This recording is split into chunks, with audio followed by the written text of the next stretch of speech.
Broski! Konyo Bicolano! Uragong ina, Nicole Yala! Uy, si Nicole ang bida sa Dear Love today. And feeling ko, medyo in a way, Nicole din talaga siya. As in, it's the story of my life. Ah. Pero, hindi siya yung kailangan kong pretend or kailangan kong humingi ng pera sa nanay ko para magpa-impress ng mga kaklase. Hindi ganon. I think it would be more of priority talaga ng nanay ko ang education. Correct. As in talaga. Yun talaga yung priority niya. Napaproud ako sa kanya kasi yung daddy ko, na-stroke siya at the age of 8 years old pa lang ako. Batang-bata. Bata pa lang ako. So yung bunso namin 6 months old. So technically it's my mom talaga. Dia talaga ang nagtaguyod sa amin bilang isang guro. Oh, as a tank build pala talaga. Yon, ganun talaga. As a superhero. Ganyan ang eksena ng nanay ko. Pero wala sa amin na nag-aral sa public school. Pinush niya talaga mag-private kami lahat. Yan. Although there's nothing wrong with public schools. Apakaraming magagaling na galing sa public schools. Depende lang din talaga sa estudyante. Tsaka sa priority ng magulang. Oo, tsaka sa seatmate mo. Correct, di ba? At saka sa linaw ng mata mo. Ay, correct. Yan. Pag malinaw ang mata mo, seatmate mo matalino, pasok sa mga public o private ka man. Yan, di ba? So parang dito sa Dear Love natin, priority ni mother, 'di ba, na makapag-aral sa magandang school yung kanyang anak. Kahit alam niya na in terms of sa realidad talaga ng buhay, mahirap talaga, lalong-lalo na kung pangmalakasan yung mga kaklase. Correct. Mga Elizalde ba naman, 'di ba? Araneta, ganyan. Mga ganyan yung mga eksena. Pero nakitaan ko siya ng kasi ang dami nagtataka, parang paano nakapag-aral si Nicole sa Assumption, pero ang lagi niyang sinasabi, hindi sila mayaman growing up, ganyan. So ako po ay scholar. Yan, ganon. So ang eksena ko noon na Broski, ito talaga naisip ko. Hindi na nga ako masyadong kagandahan nung araw. Hindi pa kami mayaman. Hindi pa ba ako magpapakabait, number 1? Hindi ba ako komedyante number 2, at hindi ba ako magiging service-oriented? So naisip ko talaga sa sarili ko, ito yung kaibahan namin kay Nicole na nabida sa Dear Love. Si Nicole nabida sa Dear Love, gusto niyang makipagsabayan. Ako, na-realize ko, hindi ko kaya yan. Kung ang mga klase ko, mga pangmalakasan yung mga apelido, hindi ako sasabay in terms of yaman. Sasabay ako, yung tipong, kaya ako, I think I was able to experience everything, like mga gimmick na pangmalakasan, makapunta sa mga bongacious na lugar. Kasi sinasama nila ako. Bakit? Kasi hindi masaya ang lakad pag wala si Emmy. Ayan! Ganon! So naisip ko kagad earlier on, parang itinuro sa akin na hindi ka pwedeng, ito lang ako. Hindi ka pwedeng hihina-hina din. Kasi you attract what you sense. Ika nga nila, kapag sinabi mo sa sarili mo, ito lang ako, ito lang talagang ibibigay sa'yo ng mundo. Ako sabi ko talaga, okay, hindi na nga ako masyadong patpatin ako nung araw.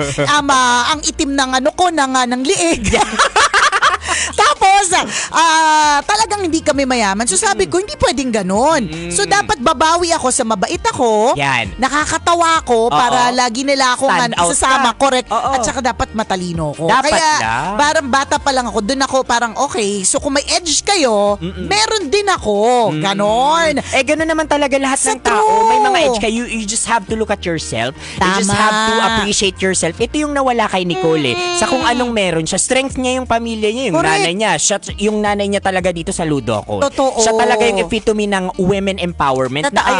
Naku anak, kahit mahirap tayo, carry ko yan. Correct, makakapag-aral tayo dyan. Tsaka ang ganda ng sinabi nung nanay dito na, anak, nandyan ka sa school, hindi para makipagbonggahan, makipagsabayan, kundi para magtapos at mag-aral. Yun yung medyo nawala kay Nicole. At saka yung Nicole dito sa Dear Love na kwento natin, na drama natin for today, siguro mas nakita niya talaga yung mga ibang mga kaklase na pangmalakasan. Alam mo, mo, sa totoo lang, sa isang mayaman na eskwelahan, meron diyang sakto lang. Oo, totoo meron yan. At meron dyan na sakto lang, na parang katulad lang din ng eksena mo, Nicole, na ang nanay ay ginagawa yung best para makapag-aral ka dyan.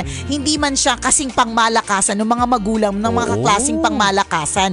Medyo na-highlight lang sa buhay niya. Siguro nakakatuwa, di ba? Ano yung mga reaction ni Nicole doon sa wow, parang the aircon yung putis. Parang may sarili siyang ring light. Siguro nakaka-amaze din naman kasi talaga baka sanay siya sa mga kaibigan niyang hampas lupa, di ba? Totoo yun. Diba?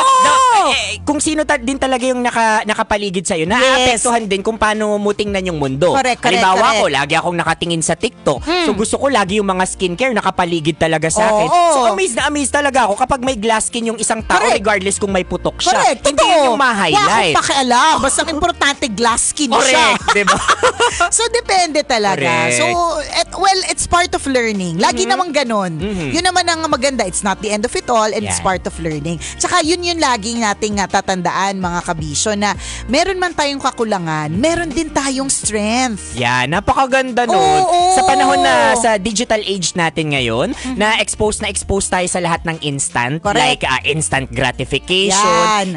Sabi nga ng mga experts daw ito daw yung nagiging dahilan kung bakit mas tumitindi yung kaso ng FOMO or yung fear of missing out. Dahil instant na lagi yung gusto natin, instant share, instant gratification. Lahat, instant like, instant instant tawag ganda. Lahat, diba? Na talaga. So ikaw naman, mapipressure ka talaga na hindi ako ganito, dapat ganito rin ako. Parang dinidiktahan mo ngayon yung sarili mo. Well, in reality, it's okay na hindi ka makasabay sa kanila because you have your own pace. Totoo. You have your own road. Nagkataon lang na medyo nauna sila. Yan. Meron lang din talagang kanya-kanya. Di ba? Parang kung hahalin tulad ulit natin sa social media, pansinin mo, maraming mga sobrang daming followers sa TikTok. Pero pag tiningnan mo yung Instagram nila, magugulat ka, parang, milyunan to sa TikTok As in, sobrang mga 15 million, 20 million yung mga nagla-like at nagpo-follow. Pero pagdating dun sa kanilang Instagram account, magugulat ka 6,000 lang yung naka-follow. Diba? Kasi nga, kanya-kanyang strength, kanya-kanyang mundo. Hindi ka pwedeng laging itatry mo. Well, of course, you can always try. You can always try. But if it's making you feel parang anxious, nag-a-anxiety ka na. Nagsisinungaling ka na. Di ba? Yung mga katulad na itong nangyayari dito kay Nicole. 10,000 yung totoo ambagan. Anong ambagan yan? Dito nga ang ambagan 200 lang. Hirap na hirap pa kami. Nagkakasiraan pa kami sa 200. Tapos kayo, 10,000. Diba? So, yun yung mga sinasabi nating hindi na maganda.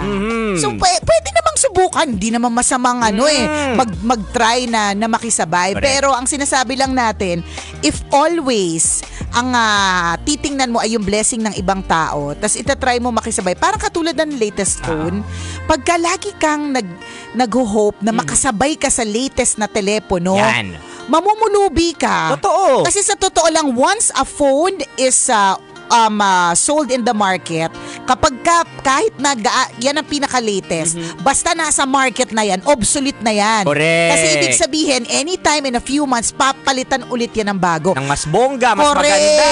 Ang hirap sabayan nun. So, kalmahan mo lang. Kalmahan mo lang ang buhay. Alam mo, Nicole, bata ka pa. Huwag mong hintayin. Ayan, inaatake na yung nanay mo dahil sa kapasawayan mo. Huwag ka nagsisinungaling. I-appreciate mo na lang na meron kang nanay na katulad nung nanay mo ngayon na handa kang ipaglaban kahit nahihirapan siya. Correct. Tsaka ang swerte mo, nandyan ka sa school na yan. Di mo kailangan makipagsabayan. Actually, it's your edge para maging bida-bida. Maging stand out. Sasabihin nila, at saka alam mo, hindi tayo dun sa paawa eh. Ako ilang beses na yan nangyari sa akin dati na hindi ako kumakain tapos sinasabi ko diet. Pero sa totoo lang, wala akong baon.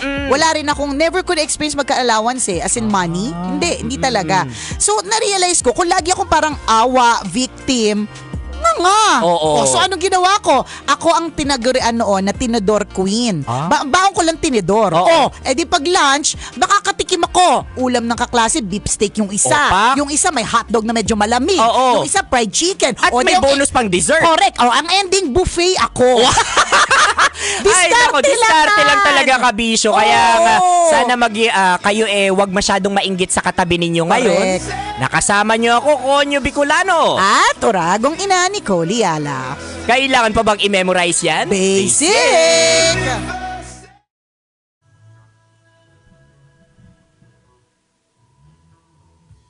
Oo, kasi kung lagi kang victim mindset, Walang mangyayari talaga sa'yo talo. Talo. So tsaka mahirap yung sasabayan.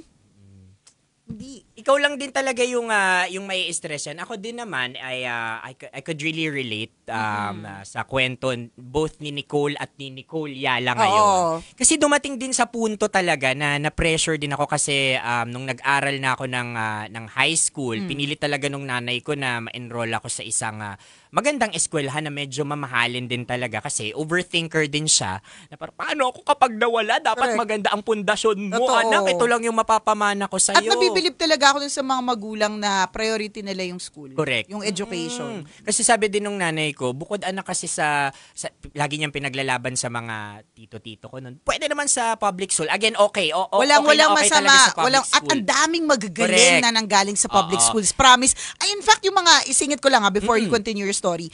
In fact, kaming mga nasa private school, kapag ka may competition outside, tapos yung kalaban, yung mga Jose Abad Santos National High School, yung kaba namin wagas, saka lagi sila nanalo pagdating sa mga competition kasi pangmalakasan din talaga sila in fair. Laban na laban din. So, sa mga quiz, sila yung template namin. Totoo, diba? totoo. Ito nga Jose Abad Santos, ganito yung sinabutan nila, so ganito din dapat yung mga tayo. Gregorio del Pilar, Keming High School. Correct. Nakakatakot sila kasi talagang ang gagaling talaga nila.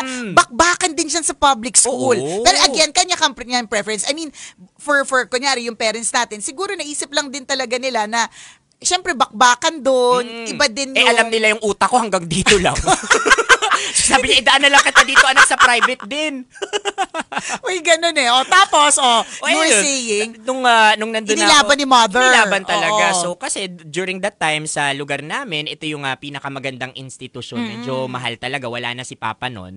Na wala na, kinuha na ni Lord. At naramdaman ko talaga yung peer pressure. Yung nanliliit ka every time pinapaligiran ka ng mga sundo na di kotse talaga. Tapos ikaw maglalakad papuntang Todahan. Tama. Diba? Pero, during that time, dun ko din na-realize na totoo yung sinabi mo, Miss Nicole, na may mga tao din dyan out there, dyan sa school mo na may mga saktuhan lang din. Oo, nakaparehas mo. Correct, oo. Kailangan mo lang din mas maging mapagmatsyag. Correct. At huwag ka talagang magsisinungaling kasi sila mismo yung lalapit sa'yo. You attract what you sense Ina-attract mo din yung mga taong katulad nila. And sa tingin ko sa mga experiences kung yun, walang masama sa pagiging totoo na hindi mo pa talaga nakakain itong baon nilang ito na hindi ka pa nakakapunta sa lugar na ito because it's your story also that will inspire them. Hindi mo alam yung mayayaman na ganyan, craving din sila sa mga kwento na meron din tayo na never pa nilang na-experience. True. Diba? Sabi ko nga, kape inuulam namin, tapos may amaze na amaze. Talaga, kape. So, nagpalitan kami ng ulam. Diba? At least ako, may pork steak ako.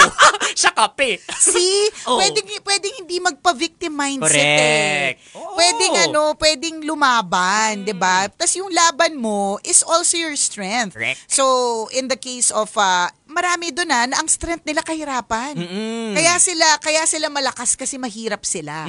So dahil kaya sila malakas dahil mahirap sila kasi mas may diskarte sila. Right. And sometimes yung mga mayayaman na born with a silver spoon, 'di ba? Hindi nila alam yun Hindi sila street smart. Oo, ganun. Amaze na amaze sila kapag kwento mo yun. At least, diba, sa talambuhay mo, naging amazing ka. Tama. Ikaw yung hindi mayaman pero ikaw yung amazing. Correct. Diba? Kaya di siguro minsan na meron talaga ako mga sugat ng kabataan. Kaya gusto ko talaga magpaputi. Meron akong ganun na parang Same. gusto ko talaga magpaputi kasi dati ramdam ko talaga na na ang itim ng balat ko, yung wala talaga kaming aircon, ganun yung ganun yung feeling ko. Kaya sabi ko nung nag-aaral, nakakapagtrabaho na ako, tas kaya ko na. Sabi ko, bakit naman hindi gawin? Totoo. Diba, kaya mo naman na din Sabi nga, kung ipinanganak kang mahirap, di mo kasalanan yun. Diba? Kasi yun naman yung kinagisnan mo Correct. Pero kung mamatay ka mahirap, tas maitim pa rin, na yun yung insecurity mo. Again, there's nothing wrong with pagiging maitim. Pero kung yun yung insecurity mo, kasalanan mo na yun kasi hindi mo ginawa ng paraan. Lalo pa at this age na napakaraming produkto. Totoo. Hindi lang yung mga pangmalakasang mamahalin ha. Madami Yung ding mga mga affordable mura, na din eh. correct. Merong mga mid-range. Meron ngang masa. Pero depende sa balat. Kasi magugulat ka din sa mga mapapanood mo na ito talaga yung mga nagpaputi sa akin. Tapos makikita mo mga scrub na kakaiba. Oo. Tapos parang pumuti din naman sila. Hahanapin mo lang yun. Yung akma para sa'yo. Correct. So yung gagawan mo, yun, in other words, gawan mo ng paraan. Oo. Healing your inner child. Yes. Oo, nakaka-relate ako dyan. Kaya bumili din talaga ako nung nagkaroon na ako ng sarili kong pera, nung kaya ko na, may extra na ako ng Switch. Kasi naalala ko nung high school, Nintendo Switch. Kasi nung high school, natatandaan ko. Family Switch. computer ka pa ba? Hindi, yung no high Game school. Boy. Game Boy na tapos Boy. PSP. Game Boy and Naintindihan PSP. Nakikihiram alala ko, ka. nakikihiram kami sa kapitbahay, tapos you have to perform muna, parang pasayahin mo siya bago kanya pahiramin. Tapos sa school ko may mga PSP sila, so ako nakasilip lang. So ako sabi ko, can I try? Sasabihin naman nila, hindi ka naman gamer, so you can try. So pinangako ko talaga. You can't be friends with us. Oo, sasabi ko, okay, sige, pinapangako ko sa sarili ko kapag nagkaroon na ako ng extra. Ay, ano yan? Hindi. Oo, doorbell. Ay, nag-doorbell. Magre-record kami later. Kaya pinangako ko sa sarili ko one day, kapag ako nagkaroon na ako ng extra money talaga, bibilhin ko ito, at kapag may nanghiram sa akin, papahiramin ko because I know the feeling na parang, ay, ano ba yan? Nakakainis. So, ayun. Tsaka papahiram mo without condition. Oo. Hindi mo kailangan sabihin sa kanya, sige, sayo Tumbling ka muna. Di ba? Kasi ako gano'n. Gulong-gulong ka muna hanggang kapo, tapos balik ka. Imagine mo, ako may scoliosis, pinagsabi, sige nga, akit ka muna sa ng bayabas. Umaakit talaga ako dun. Pagbaba ako, para lang makalaro ng Game Boy. Tapos pagbaba ako, 5 minutes lang papalaro sa akin. Pero in a way, 'di ba? In a way, parang it's also showing that if you really want something, you will do it. Correct. Pwede rin namang nagpa-victim mindset ka nun eh. Ay, hindi na lang. Magmumukha akong kawawang umakit ng bayabas para lang sa Hindi. Ay, ako talaga, akit go. ng bayabas, go. Alam mo, yung mga tipong tayo, Konyo, tayo yung mga hindi mamamatay ng gutom. Oo, yan. Mamamatay tayong busog. Mamamatay tayo kasi nasamid tayo sa samgyup, gano'n. Laban na laban ever since. Always, 'di ba? May mga taong lumalove life, may mga taong lumalamon, tayo laging lumalaban. Correct. Yan. Get out natin yan. Ako, kabisyo, sana naging inspired kayo sa aming usapan at sa aming drama for today. Dahil bukas, panibagong drama ang ating mapapakinggan tungkol sa adobo. Ayan na. Yan, ang controversial na adobo. Adobo?